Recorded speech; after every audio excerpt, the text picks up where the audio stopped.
The Harlem Renaissance Party by Faith Ringgold. Come on to a party today in Harlem. Celebrate the great men and women of the Harlem Renaissance.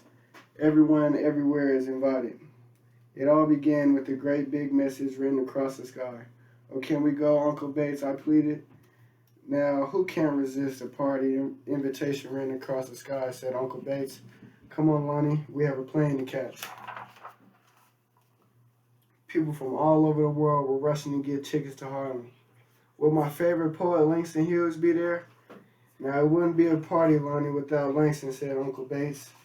As soon as our plane took off, Uncle Bates got to talking with that proud look on his face. Lonnie, he said, we'll see musicians, poets, novelists, painters, activists, philosophers, and scholars, wise men and women, giants standing tall above the crowd, sharing dreams of a better life for all black people. In no time, we were walking on 7th Avenue with the giants of the Harlem Renaissance. Just like Uncle Bates said, I could hear the drum beats of parade blocks away.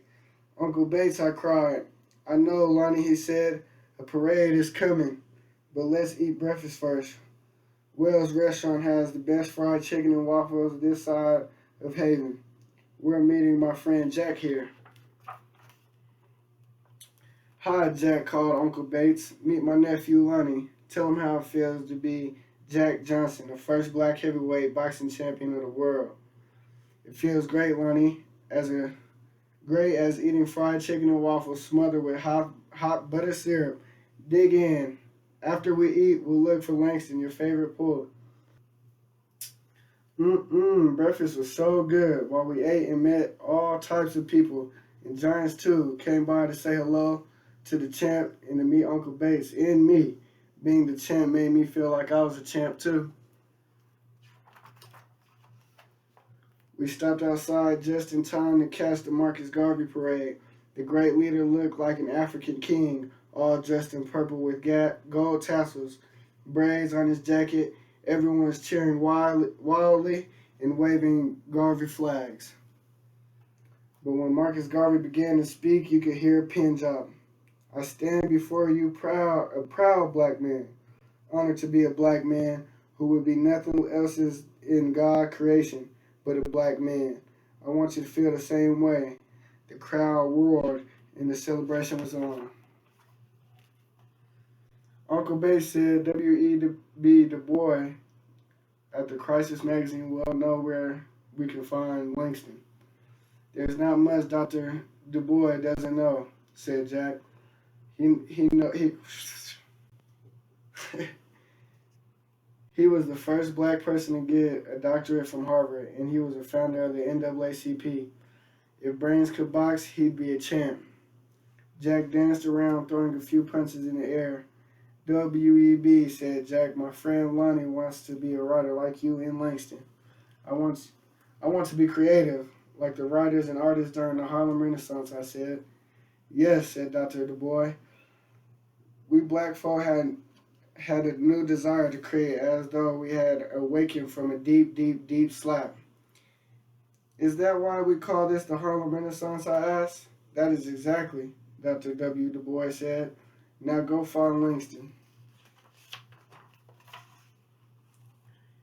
Maybe he is at the Africana Art Gallery, Dr. Du Bois said. Let's go see what they got showing. On the walls, we saw paintings by William H. Johnson and Meta Vowles. Warwick Fuller, Henry O. Tanner, and Aaron Douglas had pictures. Sculptures by Mae Jackson, Augusta Savage, and Richmond Barath were on pedestals. It is more exciting to see art in real life than in books, I said. Your Aunt Connie taught me that art shows the true beauty of black people. We were invisible before these artists painted us black, said Uncle Bates. Madam C.J. Walker, beauty school wasn't far from the gallery. Madam Walker invented a secret preparation for hair straightening and became America's first self-made female millionaire, said Uncle Bates. She had a 34-room mansion built just for her.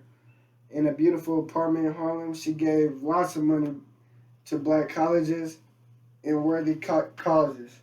Madam Walker waved to us from her convertible as she rolled by. Before long, we were in front of the Harlem Opera House. I walked up to Paul Robeson. Mr. Robeson, you are the great singer, actor, and athlete. How does it feel to be famous that everybody knows your name? I asked. I just want to be a tribute to my people and give boys like you, Lonnie, a chance to grow up and be strong men, said Mr. Robeson. Everyone applauded as he had sang a song. Here come two ladies, pretty as can be, said Jack. Hello, I just met you at Wells Restaurant, I said. Mrs. Florence Mills, you played a Broadway show along, and you, Miss Joe Baker, went to Paris to become a star. The Harlem Renaissance didn't just stay in Harlem. No, Lonnie, said Uncle Bates. The Harlem Renaissance went wherever the Giants took it. The ladies told us we could catch Langston at the Schomburg Library. Zora Neale Houston had just finished reading A Story for Mules and Men, her collection of Negro folk tales. The crowd roared with laughter. Then I heard a soft voice repeating the words, "My people, my people." It was Langston Hughes reading my favorite poem. I whispered along, "My people, dream singers, storytellers, dancers, loud laughers, in the hands of fate." When I finally had a chance to talk to Mr. Hughes, I almost forgot what I had to say. "My name is Lonnie, Mr. Hughes, and I would like to know where you get your ideas for your poems." "I get my ideas from jazz and the blues. I get my ideas from my people," said Mr. Hughes. "Do you write, Mr. Lonnie?" "Yes, I guess so," I said.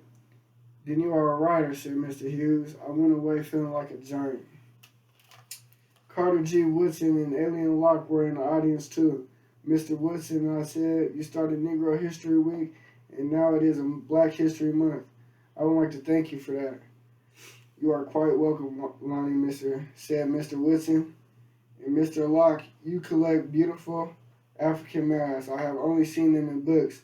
I wish the kids at school could meet all my new friends," said Lonnie.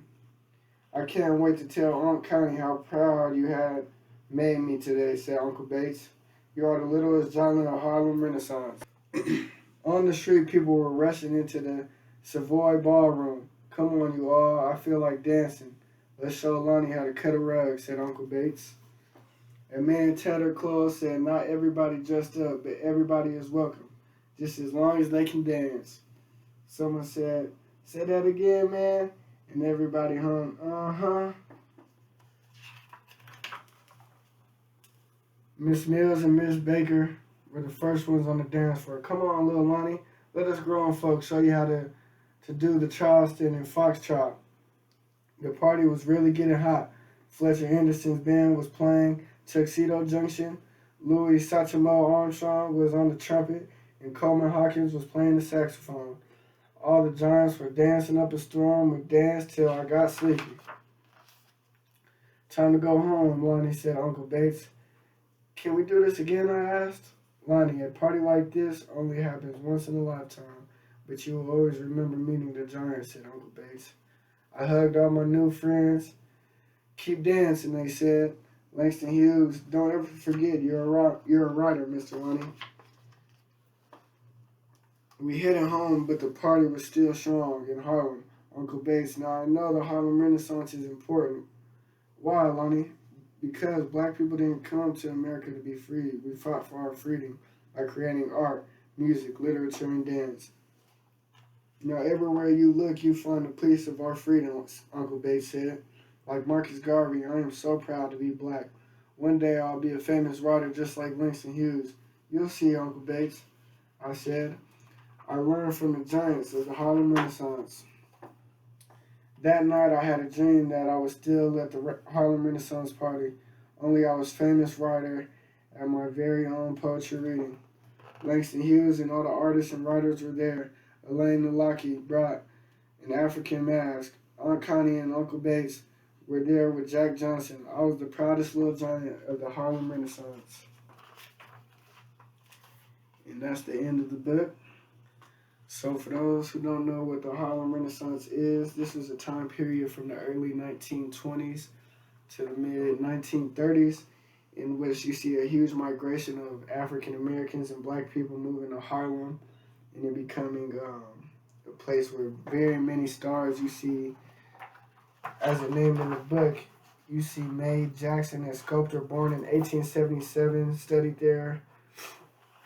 W.E.B. Du Bois, Louis Armstrong, famous musicians, and it was just a time in history where you seen black excellence and black creativity sweep the nation, and now we see black culture being pop culture, and these are the people who made that possible for us today.